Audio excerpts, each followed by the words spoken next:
On April 15, 2013, 24-year-old Jessica Lynn Masker vanished in the early morning hours on the southeast side of Indianapolis, Indiana. Jessica was a mother of 2 young children. Just weeks earlier, she'd given birth to her youngest son prematurely, and the infant remained in the hospital's neonatal intensive care unit. Despite her challenges, Jessica had been actively visiting him and staying involved in her children's lives. In the hours before her disappearance, Jessica was staying at her cousin's home in the 4800 block of East Washington Street. Sometime between 3 a.m. and 4:30 a.m., an argument broke out between the two. Details of the disagreement remain unclear, but it was significant enough for Jessica to leave the residence on foot in the middle of the night. From there, Jessica made her way to a BP gas station located at 561 East Washington Street. Surveillance footage would later confirm her presence at the station during those early morning hours. While at the gas station, she used her phone to call her brother. During the conversation, Jessica told him that 2 men came at her wrong. It is unknown exactly what she meant or who these men were, but the statement raised immediate concern for her safety. Her brother, already en route to work, told Jessica he could not pick her up. He suggested she call their mother instead. Jessica never made that call. Instead, she contacted her boyfriend, the same man who had been arrested for domestic battery against her the previous day. During their conversation, Jessica told him she was still at the gas station, but planned to walk down East Washington Street to meet him. That was the last confirmed communication from her. After leaving the station, Jessica was never seen or heard from again. In the hours following Jessica Masker's disappearance, her family's concern grew rapidly. Jessica was known for keeping in close contact with loved ones, regardless of her circumstances. Whether she was visiting her hospitalized newborn, spending time with friends, or running errands, she regularly updated her family on where she was and what she was doing. This consistency made the sudden silence deeply alarming. With a premature infant still in the neonatal intensive care unit, her absence from both her children and communication channels was entirely out of character. As morning turned to afternoon and no one could reach her, the worry intensified. Calls to her phone went unanswered, and there were no signs she had returned to her cousin's home or visited the hospital. For her family, the lack of contact was not simply unusual, it signaled that something was seriously wrong. A missing persons report was filed with the Indianapolis Metropolitan Police Department that same day. When law enforcement began their initial investigation, their assessment contrasted sharply with the family's sense of urgency. Early on, investigators concluded there was no immediate evidence suggesting foul play. They pointed to aspects of Jessica's personal history, her known struggles with prescription drug use, and the domestic issues she had faced in recent months. These factors shaped an early theory that she may have left voluntarily. Jessica's family strongly rejected this idea. They insisted she would never willingly abandon her children, especially not while her newborn son was still fighting to grow stronger in the hospital. To them, the suggestion ignored the depth of her bond with her children and overlooked the fact that she had plans and responsibilities she would not have walked away from. The family also felt that Jessica's lifestyle, marked by past addiction, financial hardship, and a turbulent relationship, colored the way her case was handled in those first critical hours. In their view, these personal details influenced how seriously her disappearance was treated, diminishing the urgency of the investigation when immediate action was most needed. This perceived lack of priority would remain a source of frustration for years, as the family continued to push for answers while believing valuable early opportunities to locate Jessica had been lost. Jessica Lynn Masker was born on March 18, 1989. From an early age, she faced challenges that shaped her life and personality. Among them was a likely hearing impairment that affected her ability to perform in school. This difficulty with hearing and communication contributed to ongoing struggles in the classroom. Jessica was held back in grade school more than once. eventually ending up in the same grade as her younger sister. While this academic setback created its own pressures, it also fostered a closer bond between the sisters, who would remain important figures in each other's lives. As she grew older, the barriers in her education persisted. Despite her efforts, she eventually dropped out of high school before earning a diploma. Without formal qualifications, her employment opportunities were limited. Still, Jessica maintained strong ties to her family, particularly her children, who became the central focus of her life. She was determined to provide for them, both emotionally and financially, despite the obstacles she faced. In the years leading up to her disappearance, Jessica began working toward turning her life around. She made the decision to pursue a GED, seeing education as a way to build a better future. To support herself and her children during this time, she worked as an exotic dancer, one of the few jobs available to her without a diploma that could offer immediate income. Jessica's family described her as charismatic, fun-loving, and the life of the party.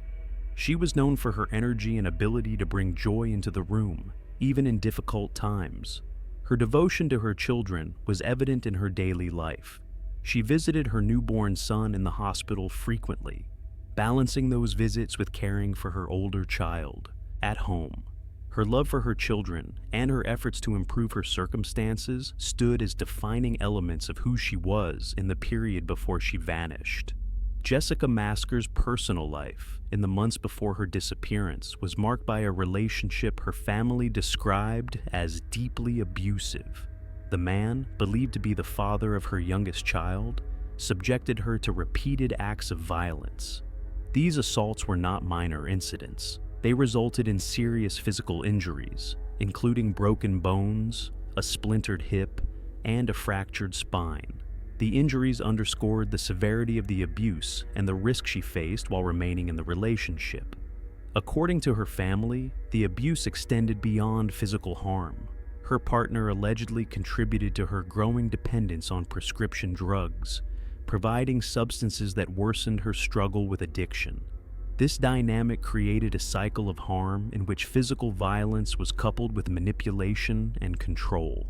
The relationship was described as one that isolated Jessica from her support systems, cutting her off from the family and friends who might have been able to help her leave. In the days before she vanished, this destructive cycle appeared to reach a crisis point. Jessica was hospitalized for a drug overdose, an event her family believed was directly connected to the abuse she endured. The overdose highlighted the dangerous intersection between her partner's influence and her physical vulnerability. She was released from the hospital soon after and was dropped off at her cousin's home, setting the stage for the final hours in which she was last seen. Shortly before her disappearance, the man was arrested and later convicted of battery for assaulting Jessica. Despite his conviction for that attack, he denied any involvement in her disappearance. His statement was met with skepticism, including from Detective Monica Endress, who interviewed him during the investigation. Endress publicly stated she did not believe his denial, suggesting he knew more than he revealed. This period in Jessica's life showed a clear pattern of escalating violence, control, and vulnerability, factors that remain central to understanding the circumstances surrounding her disappearance. In the years following Jessica Masker's disappearance, a clear divide developed between the perspective of law enforcement and that of her family.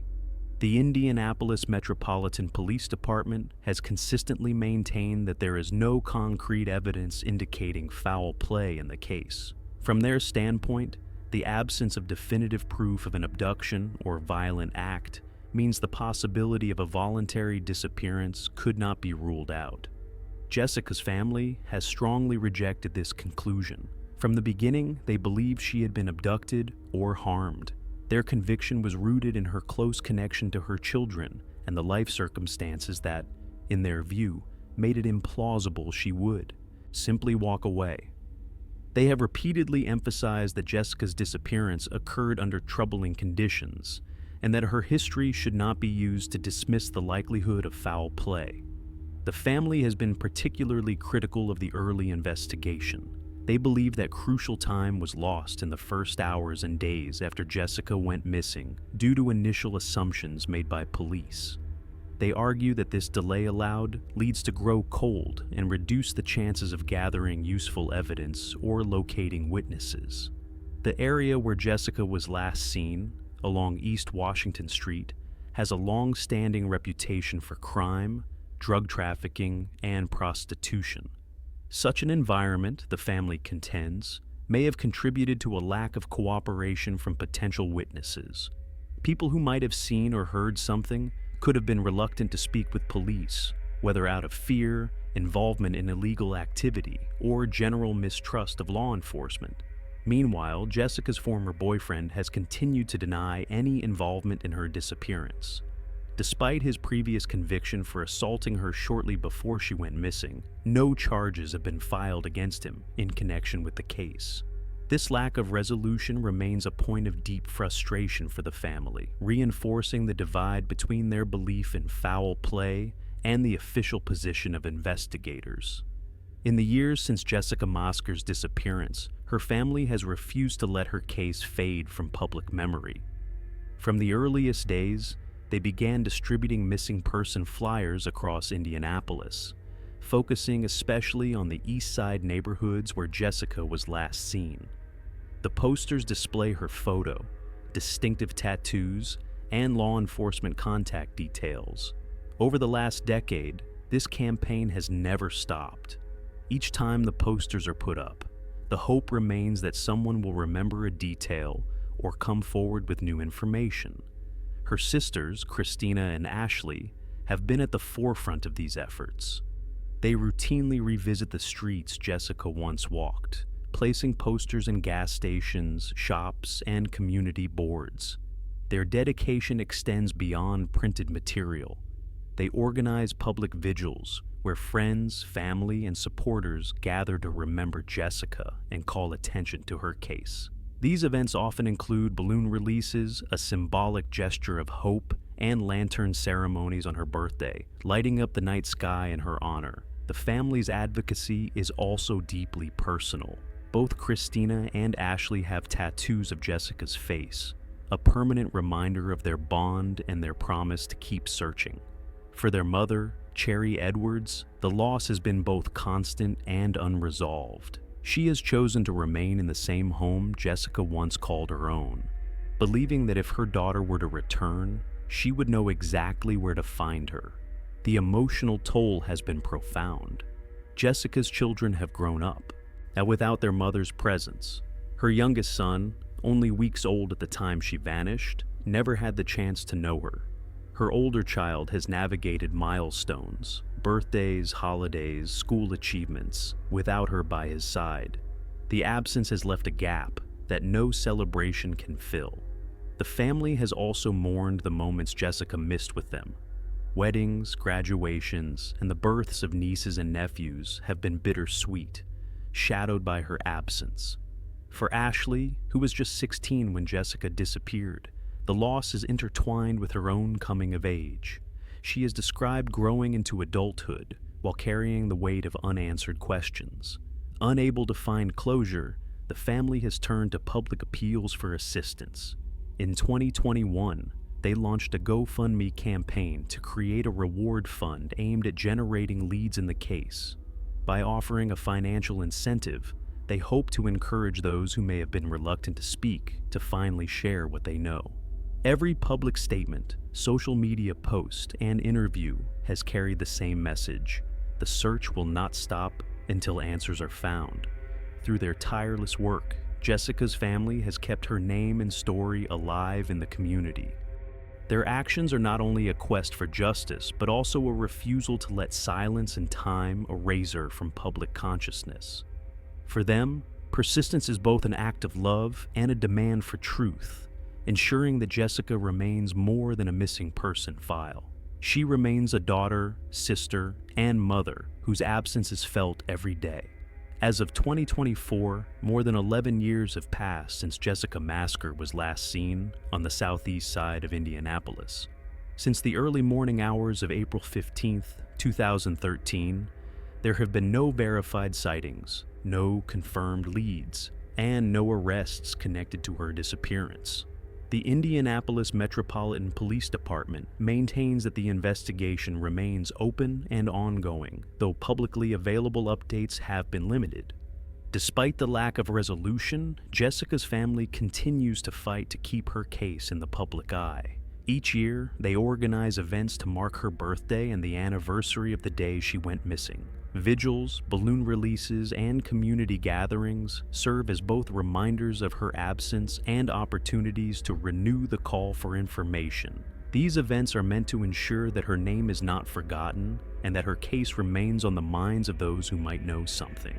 The family has also worked to maintain public awareness through poster campaigns, media interviews, and social media updates. They urge anyone with even the smallest piece of information to step forward. They emphasize that every detail matters, no matter how insignificant it might seem at first. In the eyes of her loved ones, Jessica is far more than the details of her case file. She is a daughter, a sister, a mother, and a friend. Her identity is defined not by the mystery of her disappearance, but by the life she lived and the people she loved. Until the truth is uncovered, her family remains steadfast in their commitment to finding answers, holding on to both hope and determination.